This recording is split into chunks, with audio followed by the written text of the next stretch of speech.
Encore une bonne raison de passer le week-end à la 25e heure du livre, c'est qu'il y en a pour tous les âges. Juste derrière nous, le salon jeunesse et l'espace petite enfance. Je vous propose d'aller le découvrir tout de suite. On est pas mal ici dans un deuxième écran de télévision ou pas. Je suis avec Dis-moi tout. Au salon du livre, on rencontre aussi des hérissons jaunes et bleus. Merci beaucoup Dis-moi tout de nous avoir accordé ce moment. Il a l'air heureux.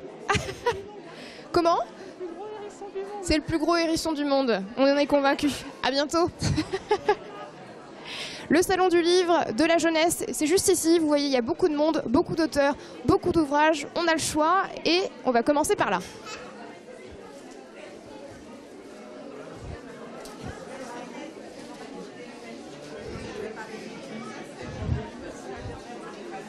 Bonjour. Bonjour madame. Votre prénom ? Malika. Enchantée Malika. Je viens vous embêter une minute, excusez-moi. Je voulais aller à la rencontre de votre travail parce que votre lapin là qu'on voit sur la petite lampe m'a interpellée. Du tout le mien. C'est pas le vôtre ? Oh bon bah je me suis trompée alors, mais qu'est-ce que vous faites ? Moi je suis auteure et illustratrice. Qu'est-ce que vous dessinez du coup ? Ce sont vos dessins ? Oui, tout à fait. Ça fait longtemps que vous faites ça ? Une quinzaine d'années. Donc tous vos ouvrages sont là devant vous ? Presque tous, oui. Presque tous. Vous en avez combien en totalité ? Une quarantaine. C'est l'occasion pour vous de découvrir votre public ici ? Là, en l'occurrence, je n'ai pas mes lunettes, donc je ne vois rien. Mince ! Mon public est assez flou. Bon, au moins, ils viennent vous faire des compliments sur votre travail et on espère que vous passerez un bon moment. À bientôt. Oui, merci. D'autres auteurs ? Bonjour monsieur, je me suis introduit chez vous. Quel est votre prénom ? Benoît. Benoît, enchanté. Bon appétit Benoît. Alors, j'imagine que votre travail est juste devant vous ? Juste là. Alors, qu'est-ce que vous êtes dessinateur ? Vous êtes quelle est votre fonction ? Je suis auteur-illustrateur pour les bébés 0-5 ans. Voilà. Pourquoi avoir fait le choix de la jeunesse en fait ? Parce que c'est un univers qui me plaît, c'est simple, c'est rigolo, voilà. L'occasion de rester un peu en enfance aussi ? Ouais. J'ai mon goûter là. J'ai ma clémentine. Vous avez pas votre briquette de jus d'orange ? J'ai ma clémentine, j'ai ma... Eh ben bon appétit. À bientôt. Merci. On a des grands enfants ici au salon du livre.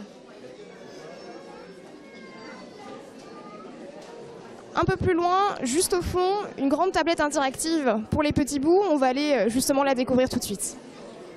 La technologie a aussi un petit peu envahi le salon de la 25e heure du livre. Je suis avec Jean Tertre, le président de la MAU de la Sarthe. Bonjour. Bonjour. Alors, vous m'expliquiez juste avant que depuis vendredi, vous êtes ici pour nous présenter l'animation qui est juste sous nos yeux. Est-ce que vous pourriez nous en parler un peu plus ? Eh bien écoutez, oui, c'est une table tactile qui a pour but de faire découvrir des éléments de prévention aux enfants, soit dans le domaine de la prévention des accidents domestiques, soit dans le domaine de la prévention routière. Et bon, nous avons également un écran sur lequel il y a des jeux sur les accidents domestiques et puis une exposition, je ne sais pas si vous la verrez derrière. Oui, juste derrière, je vous tourne le dos. Voilà, également sur les accidents domestiques, exposition que nous prêtons éventuellement dans les écoles. Sensibiliser un petit peu les petits bouts aux différents risques. Voilà, tout à fait. Donc en effet, on ne l'a pas toujours précisé avant, le vendredi, c'est les scolaires qui viennent découvrir le salon en premier. Ils sont privilégiés. C'est ça, 14 écoles, 14 classes sont venues et ont participé à une sorte de défi lecture, puisque c'est le salon du livre principalement.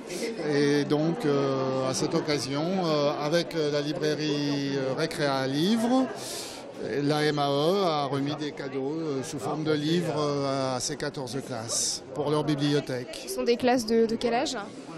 C'était des classes de CM1, CM2 je crois. Plus grands que les petits bouts qu'on a sous nos yeux. Des petits, mais on a aussi des collégiens et même quelques lycéens qui viennent. Alors évidemment, il y a différents niveaux de difficulté au niveau des dessins que l'on propose. Vous nous montrez un petit peu comment on joue à ce jeu-là. Je vais me mettre dans le bon sens parce que je lis mal à l'envers encore. Pardon. Alors, dites-nous, quel est le but du jeu? On lui a donné un thème, un objet sans doute qui peut poser problème, qui peut être dangereux. Il va essayer de le faire découvrir à sa petite sœur ou à ses parents. On doit deviner en fait. Voilà, c'est le principe du jeu, dessiner c'est gagner, mais tout le monde gagne. Voilà. C'est mieux. Il gagne des petits livres, Petit cadeau juste derrière des nous. cadeaux et des livres du genre. Voilà, je vais. Vous serez à la caméra qui est juste sur votre gauche, Ce sont les chez le dentiste, et je vais chez le docteur. que l'on peut gagner sur la prévention des dangers d'Internet. Ça, c'est plutôt pour les collégiens. Et puis pour les plus petits, je vais chez le docteur, je vais chez le dentiste pour dédramatiser. Merci beaucoup, en tout cas, de nous avoir accordé du temps. À bientôt. Merci, à bientôt. À bientôt. C'était pas fini pour nous, on va continuer juste derrière avec un petit peu de BD. Ah oui. Après, j'ai lu les croix noires. Et voilà, nous sommes arrivés dans l'espace BD. Je me suis introduite au milieu de tout le monde et il y a tellement de choses à voir que je ne sais même pas où donner de la tête. Je vous propose de commencer par ce monsieur qui dessinait juste à l'instant. Vous avez pu découvrir son travail en même temps. Bonjour monsieur, excusez-moi de vous interrompre madame. Votre prénom? Marco. Marco, enchanté. J'ai été interpellée. Mylène, j'ai été interpellée par votre travail, donc je vous embête une minute. Vous êtes dessinateur, si je ne me trompe pas. Voilà, auteur de BD, exactement. Auteur de BD. Quel est le nom de cette BD? Alors là, je suis en train de dédicacer à madame la série Les Godillots. Voilà, la série des Godillots, c'est une série d'albums qui se passe sur le front de 14, où on a décidé de décaler un peu le regard, et sur les 100% du temps qu'il passait sur le front, il se battait 10%, mais le reste, il vivait. Il rigolait, il pleurait, il mangeait, il faisait tout. Donc on raconte leur vie plutôt que leur mort. Donc voilà, avec un regard un petit peu décalé, pas humoristique, mais bon. On peut maintenant aussi commencer à, pas en rire, mais J'ai un peu la pression. voilà, avoir un regard un peu plus léger, quoi. Voilà. On peut leur en parler, on peut parler de cette période-là sans forcément être devant les murs gris des monuments aux morts, quoi. Voilà. Larmoyant dès le départ. Trouver un autre point de vue. Excusez-moi, après c'est un complément par rapport aux œuvres de Tardy ou comme ça, donc voilà, ça. Ça peut être également éducatif. Ça l'est, parce que moi j'arrête pas dans les écoles de faire des rencontres scolaires, parce que je croise les profs d'histoire, les profs de français, les profs d'art. Comme c'est un travail qui est extrêmement pointilleux et bien suivi au niveau historique, et donc je ne raconte pas n'importe quoi. Voilà, donc c'est bien pris. Ouais. Merci beaucoup. Bon salon. Madame, justement, je vous pose une petite question. Qu'est-ce qui vous plaît dans ces BD? C'est historique et c'est une passation de témoins à mes petits-enfants, quoi. Moi, je connais un peu l'histoire. J'ai connu cette période de l'histoire grâce à certains livres. Et je trouve que le média de la BD est attractif et va me permettre d'apprendre d'une manière un peu plus ludique. Merci beaucoup. Je vous en prie. D'autres auteurs à découvrir dans ce pôle BD. Ah, on est sur un sujet peut-être un peu plus léger ici. Petit poilu. C'est vous, monsieur le petit poilu? C'est moi. Bonjour. Grand poilu. Votre prénom? Dominique. Enchanté. J'étais attirée par toutes ces couleurs. Oui, de toute façon, effectivement, ce sont des livres qui sont pour les enfants de 4 à 5 ans qui ne savent pas lire.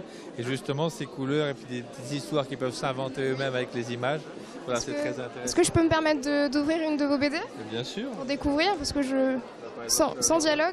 Dans le monde de la médecine, chez le docteur. Voilà. Donc, vous voyez D'accord, je vais le montrer à l'image. Le principe est toujours à peu près le même, c'est-à-dire qu'en fait l'enfant se lève au départ et il va se trouver absorbé dans un monde. Alors là c'est le monde de la médecine, des docteurs, ça va être le monde des bonbons, le monde féerique, etc. Et l'enfant va pouvoir un petit peu s'inventer son histoire, même si c'est pas exactement celle qu'a voulu le dessinateur. Et à la fin ça va se terminer qu'il va retourner chez lui, il va se coucher, ils passent une bonne nuit en rêvant à ce qu'ils viennent voir, voilà. Vous voyez, c'est toujours le même principe et c'est très ludique. Et justement, toutes ces couleurs et tout ça permettent justement à l'enfant que ça lui plaise. De s'éveiller davantage. Voilà, exactement. Ça vous prend combien de temps de réaliser une BD comme celle-ci? Ah bah ça va dépendre parce qu'en fait, justement, comme c'est l'imaginaire de l'enfant, ça peut très bien durer 3 minutes, comme ça peut durer une demi-heure, 1 heure, voilà. Très bien. Merci beaucoup, monsieur. À bientôt. Notre chapitre 25e heure du livre s'achève ici pour aujourd'hui, mais l'émission, elle n'est pas terminée, heureusement. Je vous donne rendez-vous tout de suite à la Bourse aux vêtements, au Parc des Expositions du Mans.